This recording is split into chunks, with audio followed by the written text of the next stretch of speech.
Everything that we're seeing in the Democratic Party, everything that we're seeing basically with identity politics, whoever is practicing identity politics, whoever is subscribing to social justice, they have roots in critical race theory. Now, critical race theory, if you Google it, critical race theory and introduction, here is a good book that I have read. Oh, I've listened to on Audible, and you could read the first 44 pages for free. And I mean, just reading the first 44 pages, because I read that before I bought the book on Audible. It is very educational, so that you know the enemy's playbook. Because this theory, I am confident to say, after I've read it, thought about it, looked at examples, it is a theory that practices racism. It is a theory. It is a theory that teaches prejudice. Basic tenets of critical race theory. What do critical race theorists believe? Probably not every writer would subscribe to every tenet set out in this book, but many would agree on the following propositions. First, racism is normal, not aberrational, normal science, the usual way society does business, the common everyday experience of most people of color in this country. Now, that is where critical race theory teaches prejudice. If you believe that, if you believe that racism is normal, it's the usual way society does business, the common everyday experience of people like me. I experience racism every day. If you really believe that, this teaches you that the society, that the people in power in society, which they're claiming is white people, that they are always going to be the vehicle of racism. Therefore, as a black or brown person, or even a white person, you can walk around with this prejudice that all white people are racist. And this is why critical race theory will end up teaching you prejudice, because it teaches you to look at the world through this lens that racism is normal. If racism is normal, then that would mean white people have to be racist. That's what it means. Racism is normal, therefore white people are normally racist. That is what this study teaches. That is the conclusions that critical race theorists conclude, that America is racist, all white people are racist. You're either a vicious racist like a KKK person, or you are a more subtle racist. You have unconscious bias, which makes you racist as well. So that is the first thing that I want to point out with this basic tenets of critical race theory, is that it teaches you how to prejudge people. You walk through life thinking that everything, every situation in your life has something to do with race, which is why the book started off with when we talked about the beginning, the introduction talked about all of these experiences that people go through during the day. You hand a cashier money and they give you a straight face. You're walking on the sidewalk, you walk by somebody, you give them a smile, they don't say anything to you, they don't smile back. It's because of racism. That is their logical conclusions. All right, so that's the first thing that most people that think about critical race theory would conclude with. Second, most people would agree that our system of white over color ascendancy serves important purposes, both psychic and material, for the dominant group. So they come in with this presumption that white over color is a fact of life. In the year 2021, it is a fact, story done, that white people are more powerful, and they get treated a certain way because white over color ascendancy.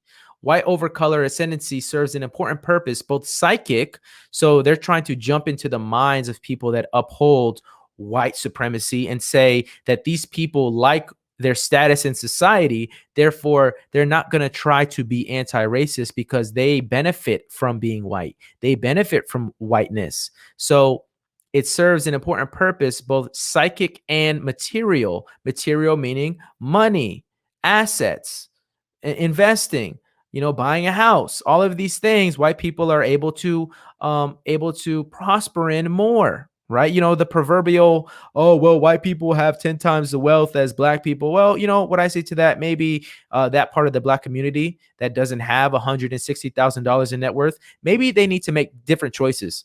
Maybe they need to get their credit up. Maybe they need to go invest in some things. Maybe they need to open up a Roth IRA. Maybe they need to get another job, a second job. Maybe they need to be in one relationship with one person. Maybe they need to do something different. And that's anybody. If you don't have a $160,000 net worth, then maybe you should do something different about it, me included. I don't have 160,000 net worth. So guess what? I have to work for it. All right. So all of this psychic and material prosperity for being white. I mean, it's what they believe. So one, racism is normal. Two, racism and white supremacy serves an important purpose for society because most people in America are white. All right. The power dynamic has to be set up this way, or the majority people in this country will lose power. And of course, white people don't want to lose power. They want to cling to their power because they love their power. They love their place and status in society. So that is what critical race theory establishes from the beginning. The first feature, ordinariness, means that racism is difficult to address or cure because it is not acknowledged, which means you have to acknowledge your white privilege or we can't move forward. That is why Coca-Cola has went forward and said, okay, all you white people, come here, sit down, watch this PowerPoint. Robin DiAngelo is going to tell you how racist you are and how complicit you are in racism. You're going to sit here and you are going to acknowledge your racism. All right. So moving on, colorblind or formal conceptions of equality expressed in rules that insist only on treatment that is the same across the board can thus remedy only the most blatant forms of discrimination, such as mortgage redlining and immigration dragnet in a food processing plant that targets Latino workers, or refusal to hire Black PhD rather than a white college dropout that do stand out and attract our attention. All right. One, they are completely wrong about their conclusion about color blindness. Color blindness can do so much more than stop the most blatant forms of discrimination. That is not true. Because I am colorblind. I subscribe to being a colorblind person. Now, what that doesn't mean, I'm not saying I don't see race. Of course I see race. When my eyes lay on you, I see what you are and I see what color you are. So being colorblind doesn't mean, oh, I don't see race. No, it means that I don't prescribe value to your race. I don't look at your color and then associate a bunch of things to your character that I have not experienced yet. So it is more, being colorblind means you give somebody the opportunity to prove who they are. You don't prejudge them based on their color. You give people the opportunity to show you who they are instead of you assigning conclusions based on their skin color. So no, color blindness is not only good for the most blatant forms of discrimination. It is good on everyday casual levels when you run in and you rub shoulders with people of different races. Because as a colorblind person, when I see a white person, I don't look at them and see, oh, privileged, oh, power, oh, oppressor, oh, colonizer, oh, all these things. No, I look at them, I see a white person. Hey, how are you doing? What's your name? All the casual stuff. What do you do? What do you like to do? Oh, that's awesome. All the small talk to try to get to know somebody before you really know them. All right. That is because when you walk into a scenario or a relationship being colorblind, you allow people to show you who they are. You don't just prejudge them like critical race theory likes to do. So their conclusion of color blindness is really off, which is why they run with this critical race theory crap. All right, the second feature, sometimes called interest convergence or material determinism, adds a further dimension because racism advances the interests of both white elites, materially, money, and working class Caucasians, physically. Large segments of society have little incentive to eradicate it. Consider, for example, Derek Bell's shocking proposal, discussed in Chapter 2, that Brown versus Board of Education considered a great triumph of civil rights litigation may have resulted more from the self-interest of elite whites than a desire to help blacks. So think about this. Derek Bell, one of the founders of critical race theory, he is running with a presumption. He is running with an assumption that the Supreme Court of America ruled in favor of black and brown people through Brown versus Board of Education for their own self-interest. He can't prove that. It's never been proven that Brown versus Board of Education was a self-interested ruling. And even if it was still to the benefit of black and brown people. So either way, their conclusion is ridiculous to assert that white people are only going to make moves that benefit them. Last time I checked, black people did that too. Hispanic people did that too. We all work in a way where we think about ourselves first. But that is a very normal, common thing. When I go to work, I'm thinking of taking care of my business first, taking care of myself first, so that I could be prosperous for my family. All right, when you go to work or when you live your life, you're usually taking care of yourself first so that you're not a hindrance to anybody else. So everybody practices self-interest. But when white people do it, it is racist. All right, because they have all the power. Therefore, they shouldn't be doing things in self-interest. They should be doing things in our interest because we're too lazy to go get our own. We're too lazy to go accomplish anything. We want to wait and play the victim card. All right, it's nonsense.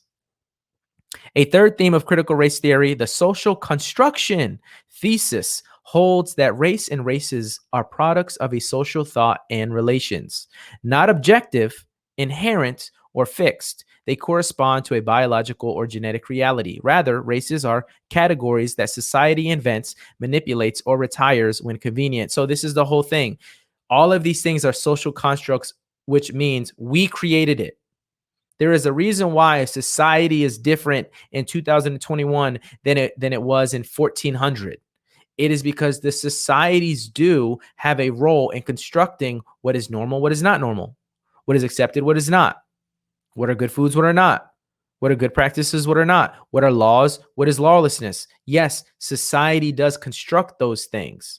But as we have experienced over and over and over as the years have gone on, what some people have done, mainly in the Democratic Party and other social justice activists, is they want to completely reorient everything that has to do with race and other things that were once normal but no longer normal. The easiest example is transgenderism. All right, so transgenderism. So if you look at this, race, so social thoughts and relations. All right, the social construct, it's not objective. So man, female is not objective. Male, female is not objective in this view. It is not inherent. You are not inherently given male features or female features. You're not born with that. That's not objective. You can't prove that. You can't prove female, male. All right, it's not fixed.